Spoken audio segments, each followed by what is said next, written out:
The next presentation, which is on awareness, associated factors, practices and myths regarding acne among the students of University of Sri Jayewardenepura. The presenting author is Ms. SDPL Weerawardhana. She is a lecturer in the Department of Nursing and Midwifery, Faculty of Allied Health Sciences of the Sir John Kotalawala Defence University, and her research interests are in community nursing and prevailing health problems in society. Over to you, Ms. Ansel. Good morning. Ms. Weerawardhana. Good morning, everyone. Thank you, Chairperson ma'am. So today I'm going to conduct this presentation regarding my research which we conducted in awareness, associated factors, practices and myths regarding acne among the university students of University of Sri Jayewardenepura. So first of all, let's see what is acne. Acne is often mostly a common skin condition, usually beginning in adolescence, but resolving spontaneously, affecting about 80% of persons aged 11 to 30 years. And majority of them are adolescents at the age when they have undergone maximum physical and social psychological changes of their lives. So there is a very bad impact on them also, because that is the age that they concern more about their appearance. So acne can become a great psychological problem to them. I'm very interested in doing this research regarding this. And this is a picture with acne, and doctors describe as acne is a chronic inflammatory disease which causes polysebaceous units, producing comedones, papules, pustules, cysts and scars. And in this picture you can see these stages of acne formation. And the last stage is the most critical phase where suppurative pustules are formed. And even though the exact cause of acne is still unknown, because it is multifactorial, but according to the literature that we have searched all over the world, we have read in 20 researches regarding acne and its associated factors. So we have recognized that heredity, hormones, skin condition, environmental factors, dietary habits, stress and cosmetics can cause acne most of the time. And it was found also that there is a positive correlation between dietary habits and increasing risk for acne in a study done in Turkey. And treatment modalities varies from country to country and person to person. And in Sri Lanka, when considering literature, there is lacking data we could find regarding acne. So, but still, the acne remains as a significant problem in discuss within our society. Therefore, I was very interested in doing this to describe the awareness of acne and its associated factors, practices, and myths taking university students. And we conducted this study under specific objectives of awareness of acne among the students who are in their early adulthood, and to describe the awareness of associated factors, and to describe the awareness of the methods that they can use to overcome acne, and describe the myths, the beliefs they hold regarding acne. And then come to the methodology part. This is a descriptive cross-sectional study conducted in University of Sri Jayewardenepura, and we took all internal students. The study population was all internal students aged between 20 to 30, and in main 4 faculties in the university: the Faculty of Medicine, Faculty of Commerce, Faculty of Art, and Faculty of Science.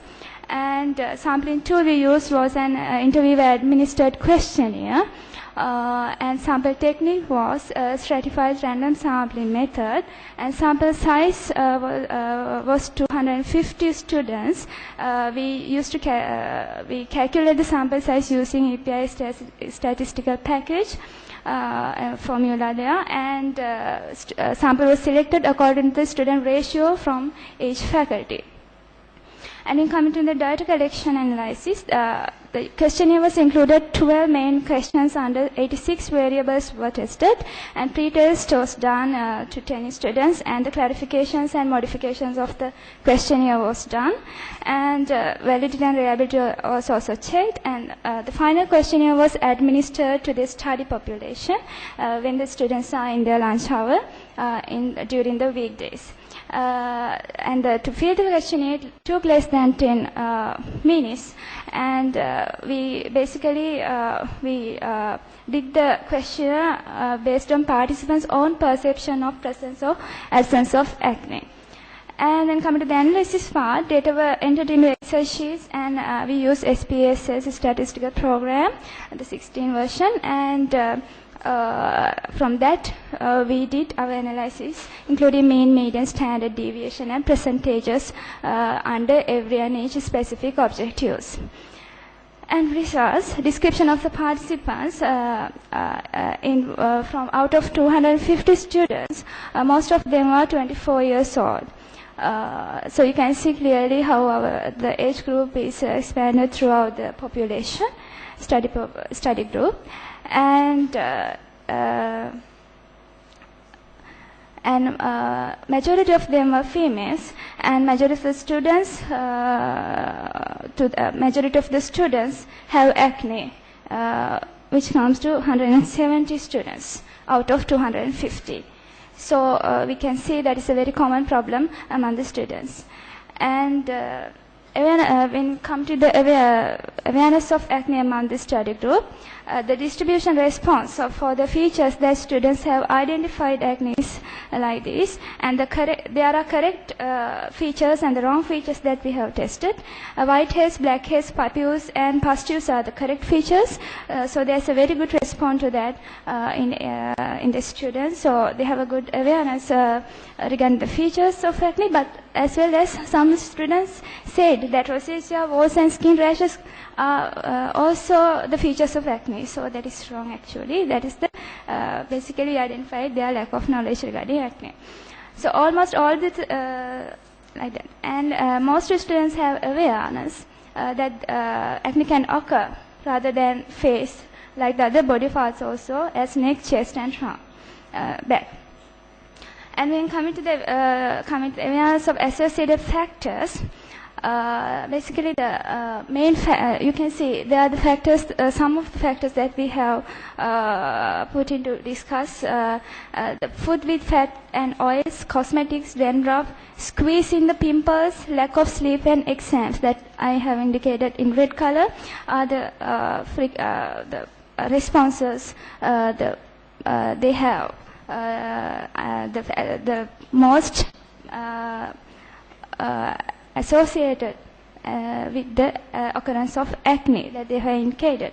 But we thought that in a worldwide, close family relationship also has indicated as an associated factor, but the response for that factor was not as much for our satisfactory, and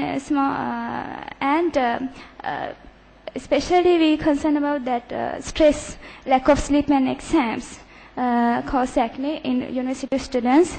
It's a probable thing because they have exams and they are undergoing so many pressures. And awareness methods to overcome acne and treatment modalities they have used.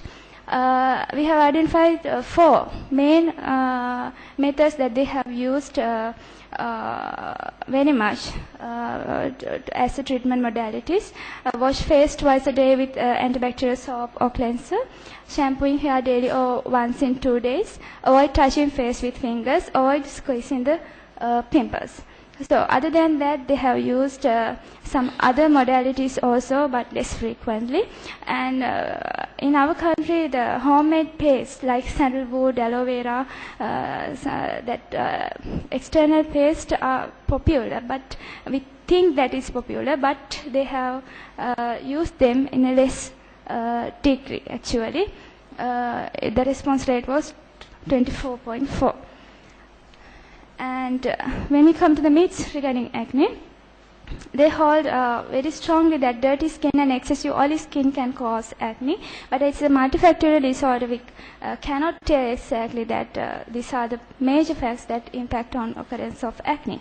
But acne can be prevented by frequent washing of face. They believe that's as a main thing, but dermatologist says that by frequent washing, acne can skin irritate and acne can be exaggerated. And coming to conclusion, most students are aware of the acne and its associated factors, but it's not much so satisfactory. And hygienic practices are good. Washing the face twice a day with antibacterial soap or cleanser, bathing daily, avoid touching and squeezing these pimples that we have identified the most frequent modalities they have used. And home remedies are less frequently they have used. And misconceptions. Even though the undergraduate students, they have misconceptions regarding acne also. And I have recommended that some same type of researchers, community-based researchers and health education programs can be done regarding acne because it varies. The associated factors, practices and misconception varies from person to person and areas, in various areas. So it is very interesting to see whether there are any other new modalities, new practices that they use regarding acne. So this is what we can do. Health education tips that we can give to the students based on my research. And thank you. And I'd like to acknowledge my supervisor, Dr. Jayewardenepura, and all the university nursing program staff members contributing to me to conduct this research. And this is my references, some of my references. And thank you so much for listening to my research. Thank you very much, Ms. Weerawardhana, for that interesting paper and addressing a very common and distressing problem among adolescents and young adults. So